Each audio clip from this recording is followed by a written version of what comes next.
तो दोस्तों आपने फाइटर जेट्स को 4 जनरेशन, 4.5 जनरेशन और 5th जनरेशन में सुना होगा, लेकिन क्या आपको पता है कि इन एयरक्राफ्ट से अलग 4.9 जनरेशन का एयरक्राफ्ट भी बन चुका है। और ऐसे में आपको बता दें कि ये वो देश है जिसने 4.9 जनरेशन को बना दिया है। और ऐसे में अगर देखा जाए तो 4.5 जनरेशन के फाइटर जेटों से इसका जो फाइटर जेट है वो काफी हद तक मजबूत और ताकतवर है। और ऐसे में ये 5th जनरेशन की कैटेगरी में नहीं आता है। और ऐसे में आप मानकर चले कि आने वाले समय में ये फाइटर जेट F-16 टाइफून जैसे फाइटर जेटों को एक बहुत बड़ा टक्कर देगा और इनको मार्केट को यहाँ पर धराशायी कर सकता है। ऐसे में दोस्तों यहाँ पर ये जो बात की जा रही है वो यहाँ पर साउथ कोरिया के कोरियन एरोस्पेस कंपनी के द्वारा निर्माण किया हुआ है KF-21 बॉम्बर है। बेसिकली यहाँ पर साउथ कोरिया के द्वारा as a next generation aircraft के रूप में इसको डेवलप किया गया है और इनमें कई तरीके के 5th जनरेशन की टेक्नोलॉजी को यूज किया गया है।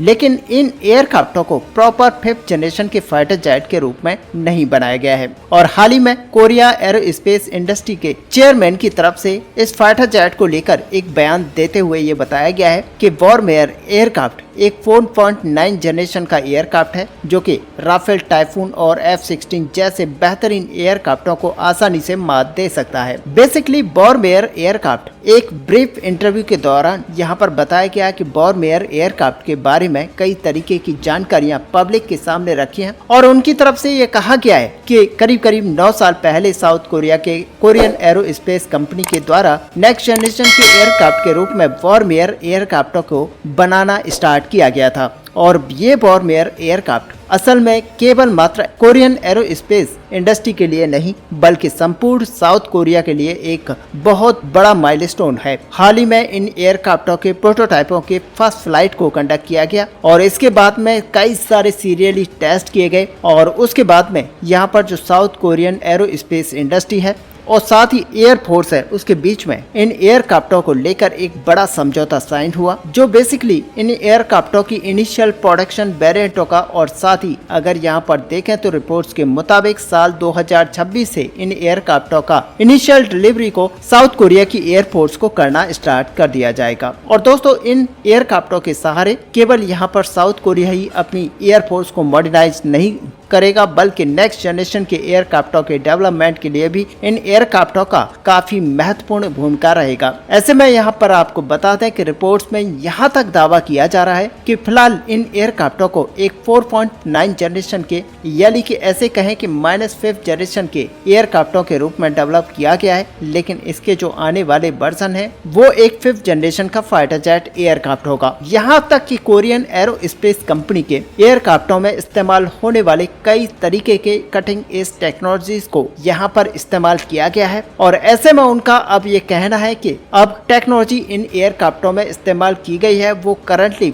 4.5 जनरेशन के एयरक्राफ्टों में इस्तेमाल नहीं की जाती है। अब यहाँ पर उनकी तरफ से ये भी बताया गया है कि बेसिकली इन एयरक्राफ्टों का डेवलपमेंट साउथ कोरिया के एयरफोर्स के अंदर इस्तेमाल होने वाले 4.5 जनरेशन के एयरक्राफ्टों के रिप्लेसमेंट के लिए किया गया है और पहले इन एयरक्राफ्टों को 4.5 जनरेशन के एयरक्राफ्टों के रूप में डेवलप करने को लेकर इरादा रखा गया था, लेकिन 5th जनरेशन फाइटर जेट पूरी दुनिया भर के अंदर होने की वजह से यहाँ पर साउथ कोरिया की तरफ से ये डिसीजन लिया गया कि अब ये जो हमारा 4.5 जनरेशन का फाइटर जेट बनने जा रहा है उसी के अंदर हम कई सारी ऐसी टेक्नोलॉजीज को इनबिल्ट करेंगे, यानी कि कई सारी ऐसी टेक्नोलॉजीज को इसके साथ जोड़ा जाएगा जो कि इसको 4.9 जनरेशन का एयरक्राफ्ट बना देगा। और असल में हुआ भी यही है जहां पर साउथ कोरिया की तरफ से अब एक 4.9 जनरेशन के एयरक्राफ्ट को बनाकर तैयार कर लिया गया है। और आप सच माने कि इसको एक 5th जनरेशन के एयरक्राफ्ट की तर्ज पर ही डेवलप किया गया है। यहाँ तक कि उनकी तरफ से ये दावा किया गया है कि इन एयरक्राफ्टों का जो डिजाइन है वो इस तरीके से रखा गया है कि ये रडार से निकलने वाले ज्यादातर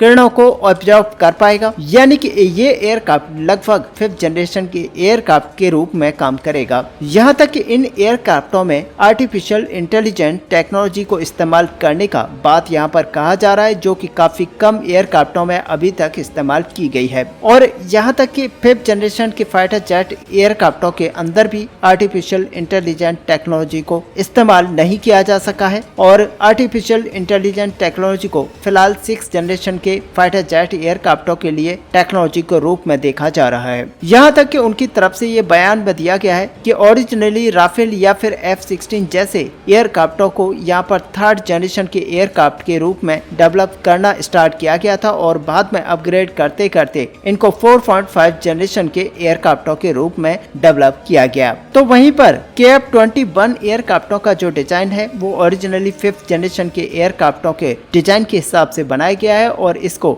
धीरे धीरे मॉडिफाई करते हुए डेवलप किया गया है और आने वाले समय में इसे प्रॉपर 5th जनरेशन के एयरक्राफ्टों के लिए कन्वर्ट नहीं किया जाएगा, बल्कि इन एयरक्राफ्टों के पास 6th जनरेशन तक अपग्रेड करने की पॉसिबिलिटीज रहेंगी। अब KF-21 वॉरमेयर एयरक्राफ्ट जो है वो टेक्नोलॉजिकली सुपीरियर फीचर्स है और इसी वजह से इन एयरक्राफ्टों का जो एक्सपोर्ट की संभावना है वो काफी अधिक है। और ऐसे में कई सारे ऐसे देश हैं जो कि अभी से KF-21 वॉरमेयर एयरक्राफ्ट को लेकर अपना इंटरेस्ट दिखा रहे हैं। बेसिकली अगर देखा जाए तो साउथ कोरिया के द्वारा इन एयरक्राफ्टों को डेवलप करने के दौरान इंडोनेशिया को एज ए डेवलपर पार्टनर के रूप में जोड़ा गया है और रिपोर्ट्स की अगर माने तो इंडोनेशिया करीब करीब इन एयरक्राफ्टों की डेवलपमेंट में करीब 20% तक की भूमिका में रहा है। और संभावनाएं ये हैं कि पहला जो एक्सपोर्ट कस्टमर यहाँ पर रहेगा वो इंडोनेशिया ही रहेगा। इंडोनेशिया के अलावा भी कई सारे अन्य देशों की तरफ से भी इस फाइटर जेट के अंदर इंटरेस्ट दिखाया जा रहा है। और कुछ हफ्ते पहले साउथ कोरिया के एक हाई लेवल डेलीगेशन के और यूनाइटेड अरब अमीरात के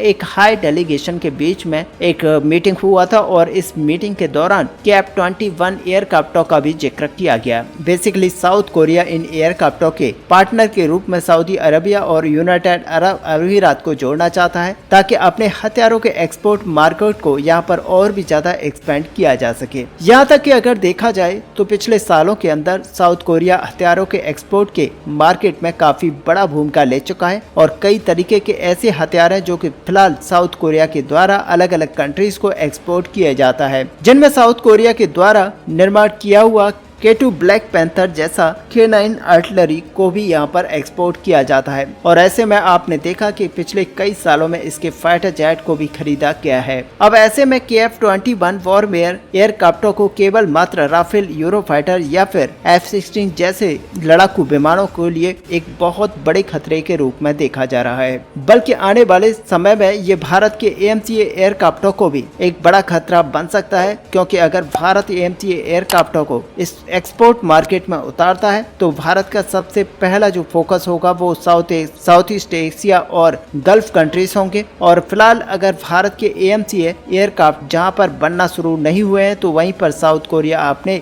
KF-21 वॉरमेयर एयरक्राफ्टों का प्रोडक्शन स्टार्ट करने जा रहा है। और ऐसे में इन एयरक्राफ्टों के एक्सपोर्ट का जो स्कोप है वो भारत के AMCA फाइटर जेट की तुलना में अधिक होगा। और ऐसे में आपको पता ही है कि AMCA एयरक्राफ्टों को एक प्रॉपर 5th जनरेशन के रूप में बनाया जा रहा है। और हालांकि इन एयरक्राफ्टों के लिए ये एक पॉजिटिव पॉइंट होगा, लेकिन साउथ कोरिया अपने KF-21 वॉरमेयर एयरक्राफ्ट को नेक्स्ट वर्जन को यहाँ पर एक्सटेंडेड यानी कि अपग्रेड करते हुए 5th जनरेशन का फाइटर जेट के रूप में बना लेता है तो फिर ये AMCA फाइटर जेट के लिए कड़ी टक्कर दे सकता है। और दोस्तों जिस तरीके से यहाँ पर KF-21 फाइटर जेट को इनिशियली सक्सेस मिल चुकी है, उससे यहाँ पर देखते हुए ये लगता है कि आने वाले समय में KF-21 एक्सपोर्ट की मार्केट को ग्रैब कर सकता है। ऐसे में दोस्तों आपका ये इस पूरे टॉपिक को लेकर क्या व्यू है, आप अपना व्यू हमें कमेंट पे लिखकर जरूर बताएं। साथ ही अगर वीडियो आपको अच्छी लगी हो तो लाइक और शेयर करना ना भूलें। मिलते हैं नेक्स्ट वीडियो में, तब तक के लिए जय हिंद जय भारत।